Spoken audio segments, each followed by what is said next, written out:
दिवसापासून तुम्ही आमोरण उपोषणाला या ठिकाणी बसता, नेमका काय प्रकार आहे आणि काय नेमकं सांगतात, काय सांगतात? मुख्यमंत्री साहेबाला, कलेक्टर साहेबाला, SP साहेबाला 2 महिने झाले आमची अल्पवयाची 17 वर्षाची मुलगी गायब आहे.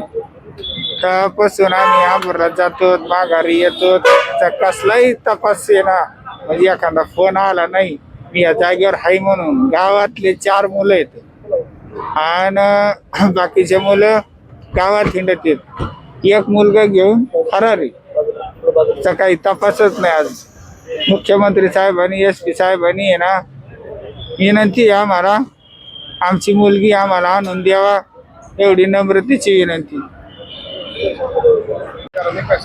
माझी मुलगी आज 2 महिने झाले बेपत्ता आहे. घरून गावातून 4 गुंडांनी नेली गावातल्या. अजून काही माहिती नाही तिची मेली का जिवंत आहे, काहीच नाही. आम्ही आज 3 दिवस झाले उपोषणाला इथं बसलेलो आहेत. यांनी आणून द्यावा आमची मुलगी.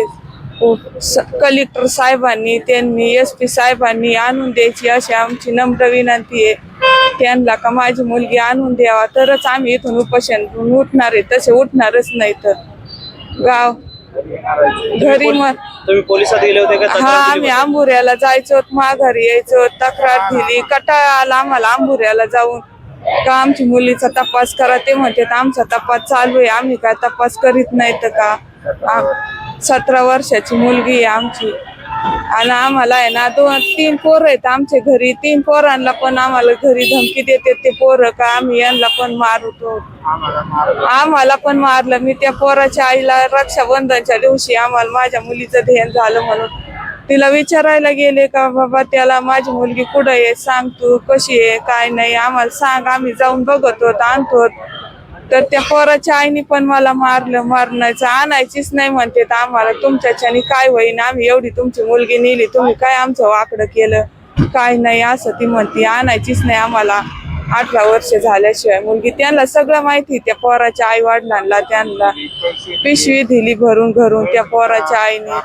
बापाला त्याला बँकेतून पैसे काढून दिले. तर ते सगळं त्या पोराच्या आईला वडिलांना. आमची अशी विनंती आहे का त्या पोराच्या आईला आणि बापाला इथं बीडला आणायचं पोलीस स्टेशन मध्ये, त्यांना विचारायचं, ते सांगते ना तिथं न्यायचं तात्पुरतं घडीभर आंबोरा पोलीस स्टेशन मध्ये.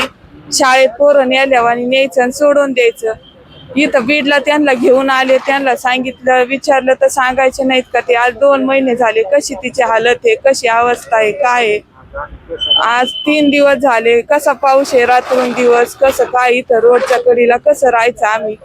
आम्हाला उपोषणला बसलेलो आहे. जेव्हा आमची मुलगी इथं आणून देते ना आम्हाला, तरच आम्ही इथून उपोषण होऊन बसू. उठणार आहे, तसे उठणारच नाही. असं मारायचं आणि तसं मारायचंच आहे ना.